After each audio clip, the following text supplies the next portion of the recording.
قد كفاني علم ربي من سؤالي واختياري. Banyak riwayat dalam Syarah Ratibul Haddad itu disebutkan kemuliaan orang sholawat, kemuliaan orang sholawat. Dan diantara dari kemuliaan sholawat adalah nanti ketika sakratul maut. Itu disampaikan Habib Abu Bakar tadi. Kalau sudah orang sakratul maut ini, ya Allah hadirin, hari yang paling genting buat kita semua. Kita hari-hari biasa 1-2 setan yang goda, tapi kalau sudah sakratul maut, itu disebutkan Habib Abu Bakar mengatakan 70.000, dan setan mengerahkan semua daya upayanya untuk membuat orang itu mati su'ul khatimah. Ini menakutkan. Sudah begitu ditambah lagi malaikat Israel ketika menyambut nyawa, sakit hadirin. Jangan lagi kita, Nabi ketika ditanya bagaimana rasanya ketika engkau dicabut nyawamu wahai Nabi, beliau menjawab rasanya seperti dikulitinya hewan hidup-hidup, nggak pakai disembelih. Itu sakratul maut. Setan mengerahkan semua daya upaya.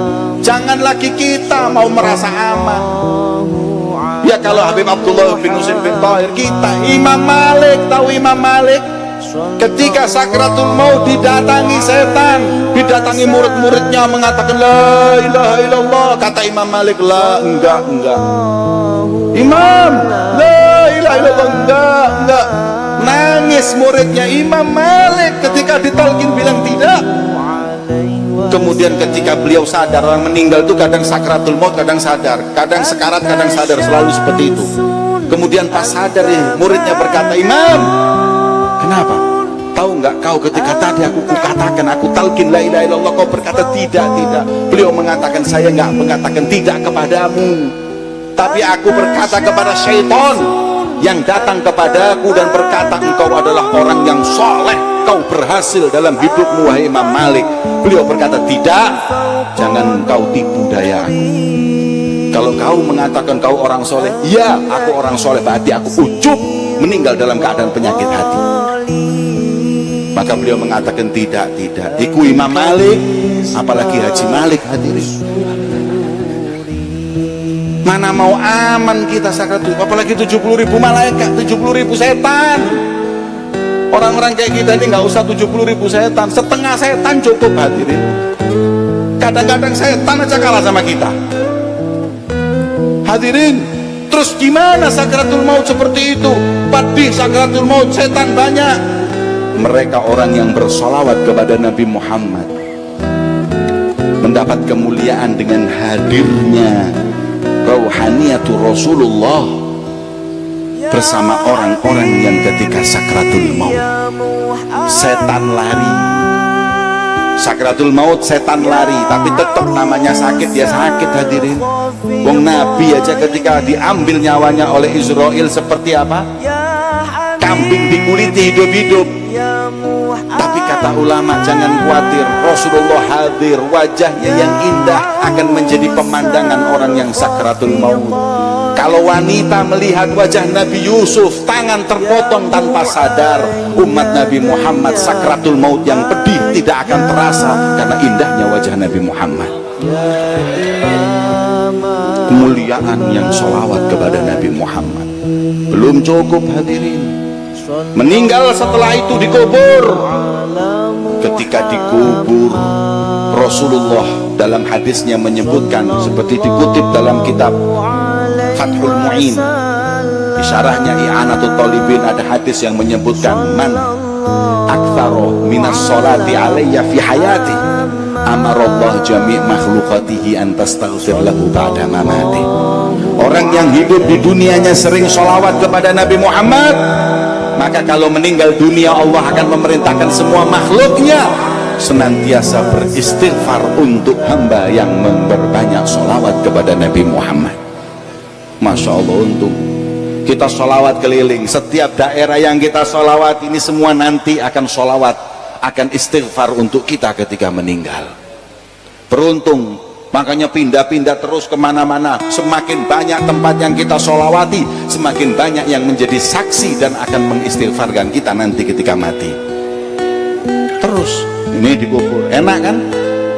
Bayangin sholawat itu, hidup enak, sakaratul maut enak, ketika dikubur juga enak, sampai dibangkitkan. Ketika dibangkitkan, hadirin, manusia dibangkitkan, itu mau apa?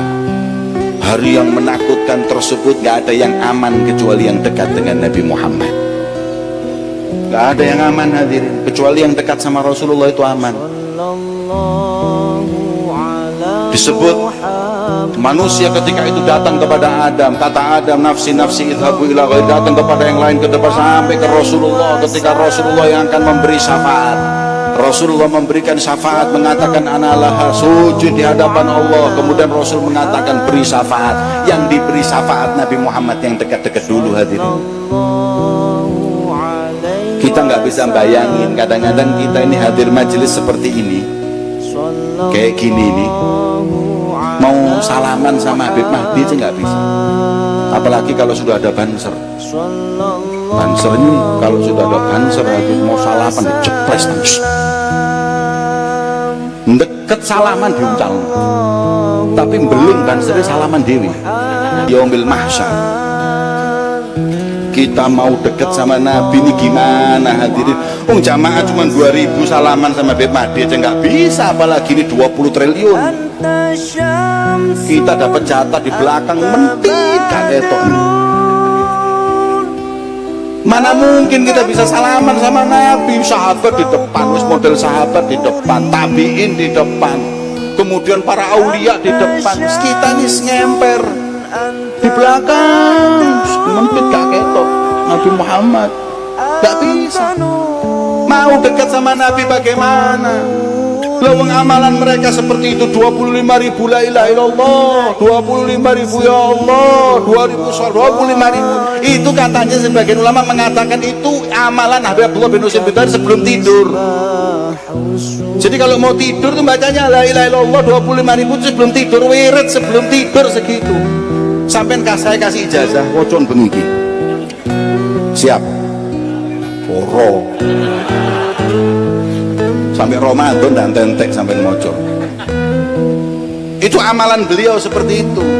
Lah terus gimana kita? Itu pun beliau masih mengatakan, ya Rabbi ma ma'na amal wa kasbuna kullu zalal. Ya Allah nggak punya amal, yang ada saya cuma berbuat dosa.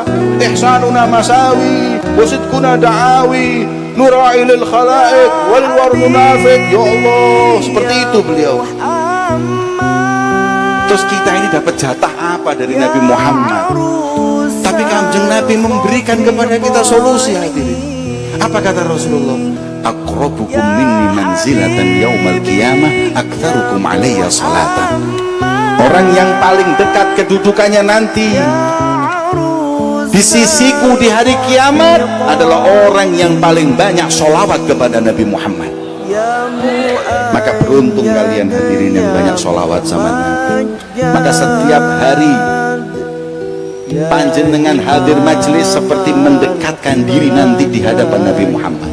Hari ini nih, insya Allah pulang, jarak antara kita dengan Nabi Muhammad di mahsyar semakin dekat, nggak tahu berapa kilo. Datang lagi terus semakin panjang umur kita untuk sholawat, semakin dekat dengan Nabi Muhammad. Seneng hadirin. Alhamdulillah dekat dengan Nabi, bisa salaman, bisa minum nanti telaga Nabi Muhammad. Nggak usah pakai cawan tapi pakai tangan Nabi Muhammad. Oh nikmat. Kemudian masuk surga, hadirin. Apakah sholawat itu manfaat ketika di surga? Kan sudah masuk surga, mau apa lagi sholawat? Ada lagi hadis tentang keutamaan orang yang banyak sholawat sampai di surga. Apa kata Nabi Muhammad? Beliau mengatakan, aktsarukum azwajan fil jannah aktsarukum sholatan alayya. Orang yang paling banyak istrinya di surga adalah orang yang paling banyak sholawat di dunia. Nah ini sampean mari ini gak oleh sholawat di bojomu kan, atau lapo kan nambah bojo di swarga. Masya Allah wong wedok nih di swarga lho kalau nambah pemerintah dunia. Jadi orang yang paling banyak pahala di surga kedudukannya didapat dengan sholawat kepada Nabi Muhammad. Masya Allah hadirin, ini di surga kita mendapatkan keuntungan faidah dari sholawat kepada Nabi